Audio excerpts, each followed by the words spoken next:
అహల్య వాళ్ళ మామయ్యని చూడటానికి హాస్పిటల్కి వస్తుంది. హాస్పిటల్కి వచ్చిన తర్వాత అహల్య వాళ్ళ మామయ్యని చూసి బాగా ఏడుస్తూ ఎమోషనల్ అయి ప్రేమగా వాళ్ళ మావయ్య బుల్రాజు వైపు చూస్తూ ఉంటుంది. అప్పుడు బుల్రాజు కూడా అహల్య వైపు చూస్తూ, అమ్మ అహల్య, నేను నీకు ఒక విషయం చెప్పాలమ్మా అని అంటూ ఉంటాడు.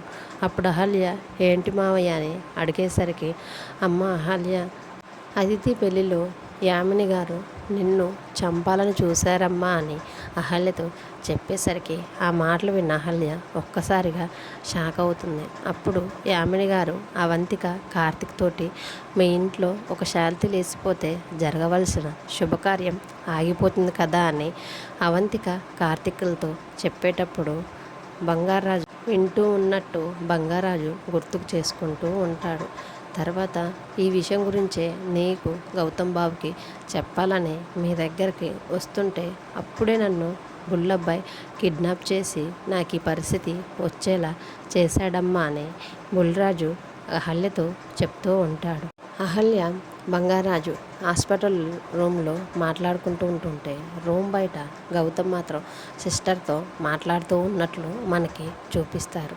తర్వాత రాజుగారు, అమ్మ అహల్య, నిన్ను చంపాలనే కుట్రలో యామిని గారు ఒక్కరే మాత్రమే కాదమ్మా, ఇంకా ఇద్దరు కూడా ఉన్నారు. మొత్తం నిన్ను చంపాలని చూసింది ముగ్గురు అమ్మ అని చెప్తూ ఉంటాడు. ఆ మాటలకి అహల్య షాక్లో ఉంటూ ఎవరెవరు మావయ్య అని అడిగేసరికి కార్తిక్ అని చెప్తూ ఉంటుంటే ఈ లోపల గౌతమ్ బయట నర్సుతో మాట్లాడుతూ ఉంటాడు.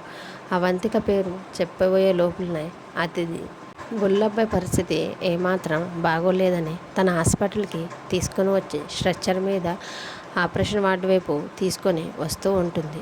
ఈలోపు గౌతమ్, అహల్య, రాజుగారు ముగ్గురు కలిసి హాస్పిటల్ నుంచి డిశ్చార్జ్ అవ్వాలని ఎదురుగా వస్తూ ఉంటారు. ఒకవైపు అదితి, బుల్లబ్బాయి, మరోవైపు అహల్య, గౌతమ్, బంగారాజు గారు ముగ్గురు నడుచుకుంటూ వస్తూ ఉంటారు. మరి ఈ బుల్లబ్బాయిని అహల్య, గౌతమ్, బంగారాజులు చూడనున్నారా? తనని చంపాలని చూస్తున్న ఆమెని వల్ల కుట్ర తెలుసుకున్నాక అహల్య ఏం చేయబోతుందనేది ఈరోజు భాగంలో చూద్దాం. ఈ వీడియో కనుక మీకు నచ్చితే ప్లీజ్ లైక్ చేసి మన ఛానల్ని సబ్స్క్రైబ్ చేసుకోండి. Thanks for watching.